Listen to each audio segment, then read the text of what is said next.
Ya, bisa tidak hanya di Indonesia, sejumlah kasus penculikan anak juga mendapat perhatian khusus di mancanegara. Iya, pemerintah Amerika Serikat bahkan telah lama menetapkan 25 Mei sebagai Hari Anak Hilang Nasional.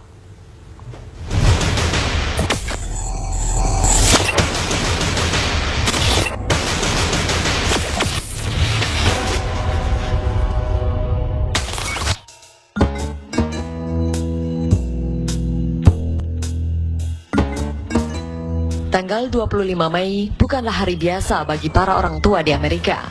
Tanggal 25 Mei diperingati sebagai Hari Anak Hilang Nasional di Amerika. Kasus penculikan Ethan Parr, bocah laki-laki asal New York berusia 6 tahun lah yang melatari hari nasional tersebut. Selama kurang lebih 33 tahun, Ethan Parr tidak pernah ditemukan lagi. Parr dinyatakan hilang pada 25 Mei 1979 dalam perjalanannya menuju halte bis yang berjarak hanya 1 blok dari tempat tinggalnya. Meski sejumlah tersangka telah ditetapkan, namun tak satu pun ditahan.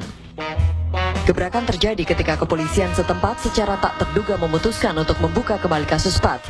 Kejutan kembali datang tepat sehari sebelum peringatan 25 Mei. Seorang pria bernama Hernandez ditahan kepolisian New York setelah mengaku terlibat dalam penculikan dan pembunuhan Parr.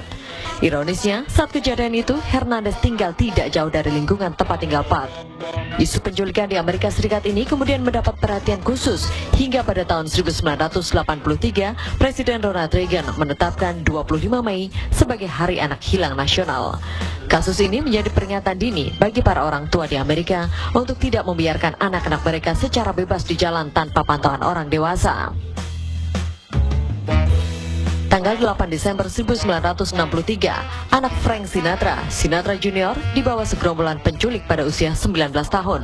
Sang penculik meminta tebusan 240.000 US dollar atau sekitar 2,3 miliar rupiah. Sinatra Junior dibebaskan 2 hari kemudian setelah ayahnya membayar tebusan yang diminta oleh para penculik. Barry Cannon, Johnny Irwin, dan Joe Amsler segera ditangkap dan dijatuhi hukuman penjara atas penculikan.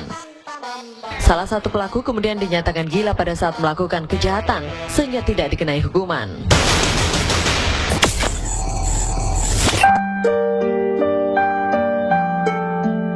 Inilah kasus penculikan terlama di dunia. Seorang perempuan bernama Jessie Lee Dugard diculik pada tahun 1998 saat ia berusia 10 tahun.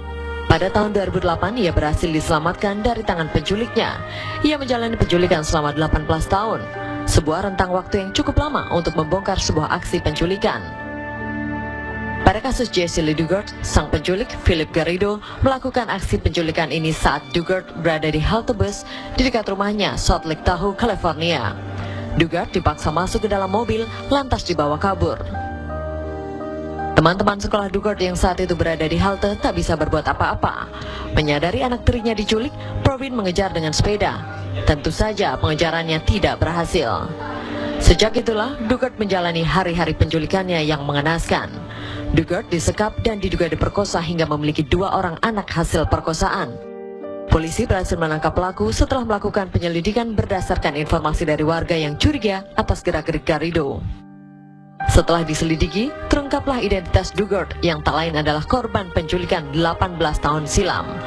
Pelaku, Philip Garrido, adalah seorang yang ditengarai mengidap kelainan psikologis. Ia pernah terlibat kasus penjualan narkoba dan perkosaan.